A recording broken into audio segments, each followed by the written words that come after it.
Este era un Mazda MX-5 Miata del 2019 y era el mejor Miata hasta la fecha. Y no lo decía a la ligera, el Miata salió por primera vez hace casi 40 años y ha pasado por 4 generaciones distintas hasta llegar aquí, además de la actualización que hubo para 2019. Y este era el mejor de todos. Aquí va un repaso. El Miata original salió para el año 1990 y en aquel momento tenía 116 caballos. Se actualizó una segunda generación en el 99 y luego llegó una tercera generación en 2006. El Miata más reciente salió hace ya unos 10 años. Y después en 2017 añadieron una versión con techo rígido retráctil y este modelo se llama Miata RF. Para 2019 lo han mejorado todavía más, hay algunas funciones nuevas, pero lo más importante es que hay más potencia. El Miata anterior tenía 155 caballos, pero el modelo 2019 ahora tenía 181 caballos. El precio base del Miata rondaba los $26.000, o si eligiese la versión RF rondaba los $32.000. El aumento de potencia no es la única razón por la que este es el mejor Miata hasta ahora, también es precioso. El diseño es simplemente bonito y atractivo, perfectamente proporcionado, y hace que este coche parezca mucho más caro de lo que es, y supone una enorme mejora respecto a la generación anterior del Miata, el modelo NC, como lo llaman los entusiastas, que tiene un aspecto un poco extraño. Luego está el peso. El Miata siempre ha sido de ser ligero, de reducir peso, pero cada modelo anterior era un poco más pesado que el que lo precedía. Bueno, eso cambió con este. Este Miata, el modelo ND, como lo llaman los entusiastas, es en realidad más ligero que el Miata anterior, lo que demuestra el compromiso de Mazda por crear un deportivo simple, ligero y biplaza. Y los cambios para el año 2019 solo mejoraron aún más las cosas. Este coche tenía algunas funciones nuevas, incluida una cámara de marcha atrás que ahora era de serie, gracias a las normativas gubernamentales, pero la gran noticia era el aumento de potencia. Ahora teníamos un Miata con más potencia y menos peso, lo mejor de ambos mundos. Así que hoy voy a enseñarte el Miata 2019, luego te mostraré todos sus detalles y funciones del Miata más reciente, después lo sacaremos a la carretera para conducirlo y le daremos una puntuación. Seguimos por aquí una semana más y como siempre digo, muchas gracias, puedes unirte, darle a like, suscribirte, comentar lo que quieras porque estaré aquí dispuesto a leerte y a responderte y ver todo lo que me pones, así que muchas gracias.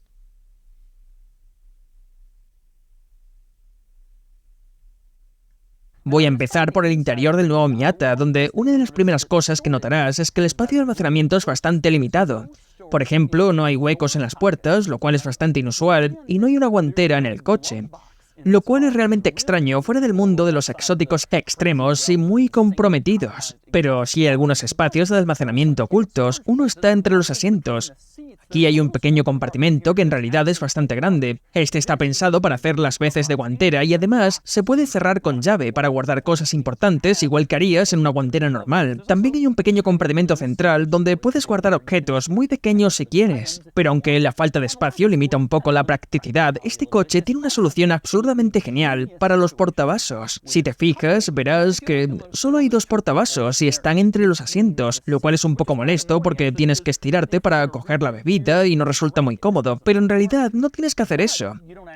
Y es que los portavasos son móviles. Puedes sacar un portavasos de entre los asientos y moverlo. Hay un punto de anclaje en el hueco para los pies del acompañante donde puedes colocarlo. Así que si el pasajero quiere más espacio para las piernas, puedes sacar el portavasos y volver a ponerlo entre los asientos, pero si quieres beber y no llevas pasajero, mueves el portavasos hacia adelante y entonces el vaso queda justo al lado del cambio y de tu mano. Es brillante. Portavasos móviles. Todo el mundo debería hacer esto.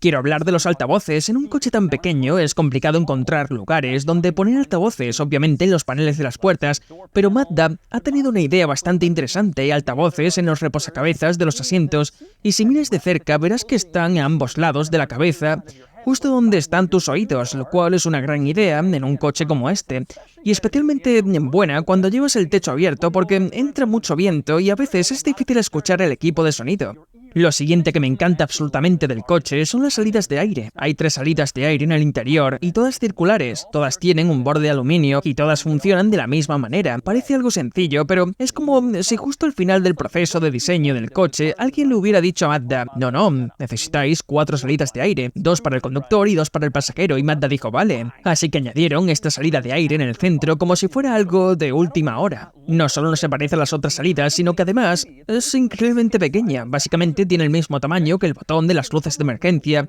que está al lado. Puedes taparla con el dedo, pero está ahí. Así Mazda pudo tener las 4 salidas de aire que probablemente exigían los responsables del producto. Algo bastante inusual en el cuadro de instrumentos, hay una pequeña varilla que sobresale y que puedes presionar. En los coches antiguos, al presionarla, se reiniciaba el cuentakilómetros parcial, pero en los coches modernos eso ya es electrónico y no funciona así. Así que, ¿para qué sirve esta varilla? Pues es bastante raro. Si la presionas, verás que enfoca el indicador de temperatura del motor. Si el indicador está en su modo normal, ves todo el rango de temperaturas.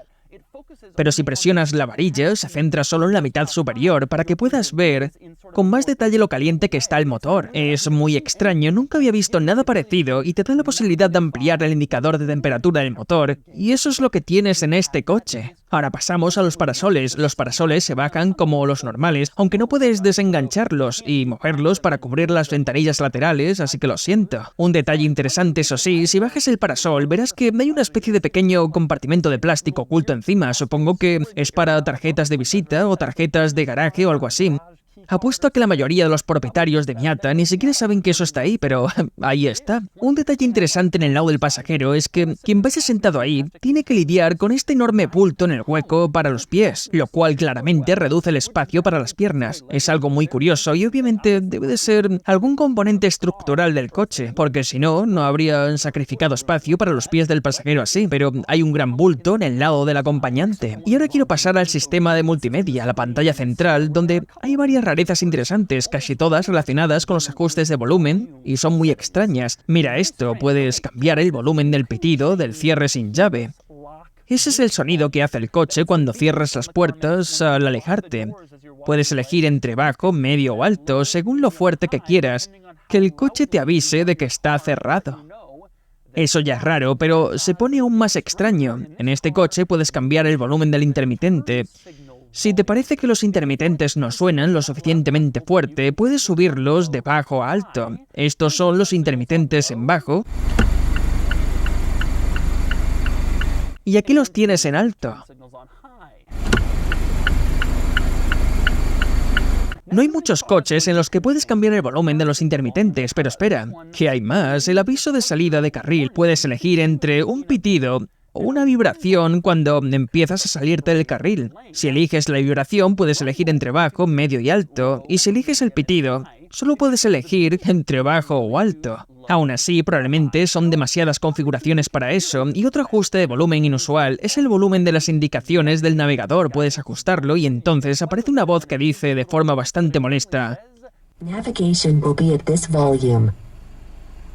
Navigation will be at this volume. Navigation will be at this volume. Y ya que hablamos del sistema, este coche tiene algunas rarezas interesantes relacionadas con él. La más interesante para mí son los avisos, las alertas, y puedes configurar alertas basadas en el mapa, según donde te encuentres, y el coche te avisará cuando llegues al lugar que hayas marcado. Por ejemplo, si hay un punto en tu trayecto habitual donde siempre hay un coche de policía con radar, puedes introducirlo en el sistema y te avisará cuando te acerques, por si te despistas y se te olvida. Es una buena idea. Y aquí va otra genial. Este coche te avisa de los radares de velocidad. Obviamente hay aplicaciones que hacen eso, pero no muchos sistemas de navegación integrados te avisan de los radares, y este sí lo hace. Pero lo más interesante del aviso del radar es que puedes configurarlo para que te avise siempre o solo cuando vas demasiado rápido. El coche puede detectar cuál es el límite de velocidad y si vas, por ejemplo, a 10 km por hora por encima, te avisará de que te estás acercando a un radar. Si vas por debajo no te molestará, tú eliges. Y el último detalle que me gusta es el hecho de que este sistema te da la opción de apagar todo y dejar solo el reloj. Ahora bien, yo pensaba que al hacer eso la pantalla se apagaría y aparecería un reloj grande para poder verlo bien, pero en realidad no es así. El reloj sigue siendo diminuto y aparece en una esquina, aunque no haya absolutamente nada más en la pantalla, pero así es como lo han hecho. Pasamos a un par de elementos interesantes del cuadro. Uno de ellos es el reconocimiento de señales de tráfico. Este coche reconoce el límite de velocidad de la vía por la que circulas y luego muestra un pequeño icono en el cuadro de instrumentos para indicarte cuál es ese límite. Eso no es nada raro, muchos coches de lujo tienen algo así, pero lo interesante interesante es que también reconoce las señales de stop. Así que cuando te acercas a una señal de stop, aparece un pequeño icono en el cuadro de instrumentos avisándote de que te estás aproximando a un stop. No se me ocurre en qué situación eso podría ser realmente útil. No es como si fueras conduciendo y miraras el cuadro para comprobar si te has saltado un stop. Otro detalle interesante del cuadro es el indicador de marcha. Hay una pequeña pantalla en el cuadro que te dice en qué marcha estás. En un coche manual, no necesito que me digas en qué marcha estoy. Yo ya sé en qué marcha estoy. Lo más curioso de ese indicador, sin embargo, es que te avisa de cuándo es el momento de subir de marcha y lo hace de la forma más eficiente posible, indicándote cuándo cambiar para ahorrar combustible. De hecho, es tan eficiente que a veces te dice que te saltes marchas, que pases de tercera a quinta o de primera a cuarta, para conducir de la forma más económica posible. Sospecho que ese indicador es ignorado habitualmente por los propietarios de Miata. Ahora toca hablar del techo, que tiene un funcionamiento bastante interesante. En el Miata normal, con el techo de lona, el techo es sencillo. Hay un cierre aquí, lo bajas, otro aquí, subes y ya está. Pero en el RF la cosa es un poco más compleja. Para empezar el proceso del techo, accionas un pequeño interruptor en la consola central que tiene un dibujo del techo. Y curiosamente, para bajar el techo, mueves el interruptor hacia arriba y para subir el techo lo mueves hacia abajo. Una vez accionas el interruptor, aparece un pequeño icono naranja intermitente en la pantalla justo al lado del interruptor para indicarte que el techo está en movimiento. Y en el cuadro de instrumentos se muestra el proceso en 4 pasos, con un diagrama a todo color de lo que está ocurriendo detrás de ti y sobre tu cabeza. Vamos a empezar desde ahí y hora de ver cómo funciona.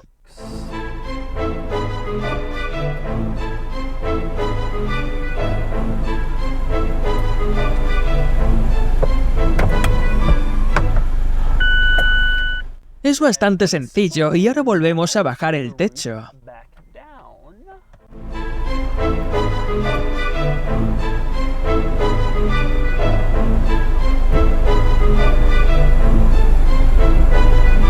Hay un par de cosas interesantes que no sabía sobre el sistema del techo del RF.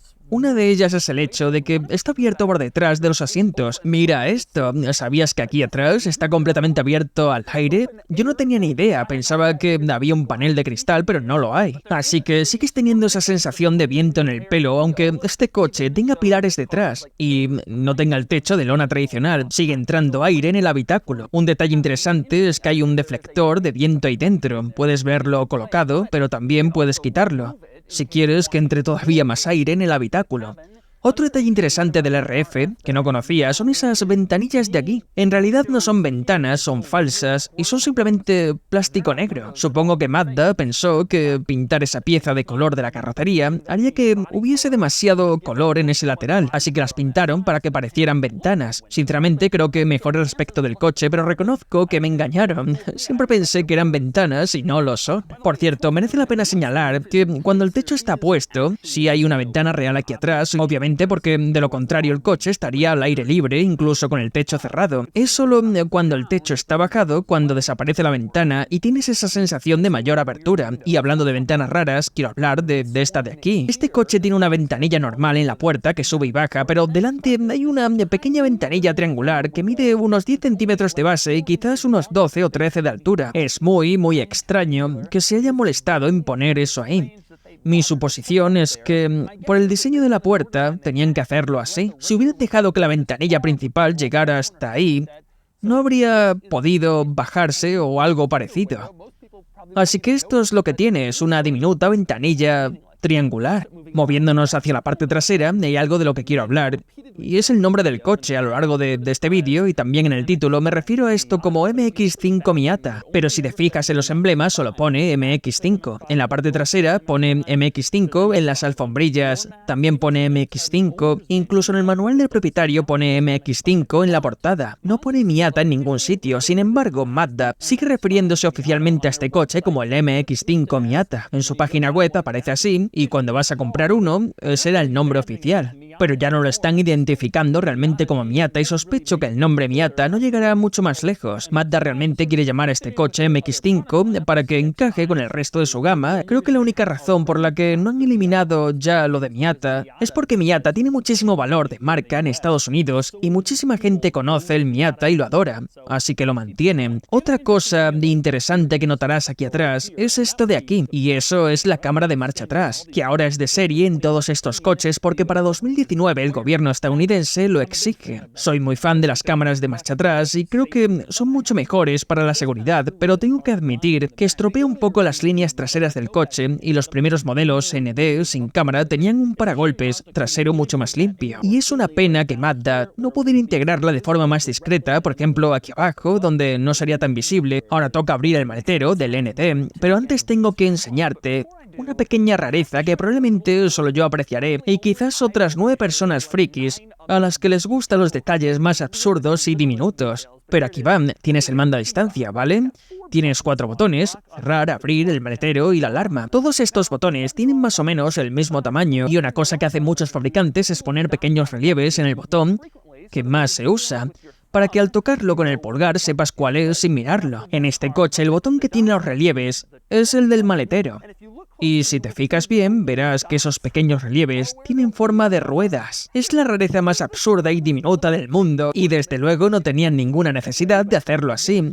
Pero te garantizo que habrá unas 12 personas que aprecian ese pequeño detalle. Y al resto, a los que no os importan esas minucias, pues lo siento. En fin, para abrir el maletero, mantienes pulsado ese botón con los relieves en forma de rueda y se abre el maletero. Y hay un par de cosas interesantes dentro. Lo que más me gusta es que hay un revestimiento en el maletero. Casi todos los coches tienen una tela para cubrir esto y hacerlo más bonito, pero Mazda dice: ¿tela? Eso pesa. Olvídalo. Supongo que la mayoría de la gente que compra estos coches no va a preocuparse por eso, y efectivamente es así. Prefieren ahorrar peso. Aquí dentro hay algunos detalles curiosos. Uno es que el manual del propietario está aquí. Como este coche no tiene guantera y el compartimento central no es lo suficientemente grande, tienen que colocar el manual aquí atrás, en esta bandeja de plástico diseñada para ello, con una pequeña pinza que lo mantiene en su sitio. Ahí es donde va el manual de un MX-5. También hay un kit antipinchazos, ya que este coche tampoco tiene espacio suficiente para una rueda de repuesto real. Otro detalle curioso del maletero es que puedes encender o apagar la luz del maletero. Tiene un pequeño interruptor, no tengo idea de por qué. ¿Quién entra en su maletero y piensa: ¡maldita luz! ¡No quiero luz! Es rarísimo, pero te dan esa opción en el coche. Y ahora pasamos al motor, y no hay nada especialmente raro o interesante aquí, pero hay una cosa que sí me gusta, y es que Mazda no se molesta en poner una tapa del motor, igual que no pusieron un revestimiento en el maletero. Aquí podrían haber hecho que todo se viera más limpio y más bonito, como hacen muchos fabricantes, pero dicen: ¿para qué? Eso pesa. Y además la mayoría de los propietarios de estos coches los van a modificar, a trastear con ellos, así que lo dejaron tal cual.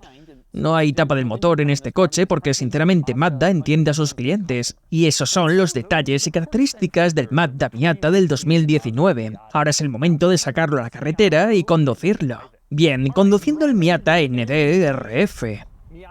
Un par de cosas que quiero aclarar primero. La primera es que quepo aquí, mido 1,93 y hablo mucho de esto en mis vídeos porque la gente alta me escribe y me pregunta: ¿cuánto mides? Casi siempre la respuesta es sí. Rara vez he tenido problemas para caber en los coches que pruebo. Pero este es diferente, mis rodillas están pegadas al salpicadero, está muy justo y nunca tengo este problema en coches modernos, ni siquiera con mi altura, pero este coche es estrecho. Creo que si midiera 2 o 3 centímetros menos estaría bien. Ahora mismo creo que es aceptable y podría conducirlo sin problema, pero no es lo ideal. Creo que muchos críticos de coches son unos hipócritas con este coche. Casi todos los críticos dicen que el BRZ y el FRS necesitan más potencia, y al mismo tiempo, esas mismas personas dicen: ¡oh, el Miata es increíble!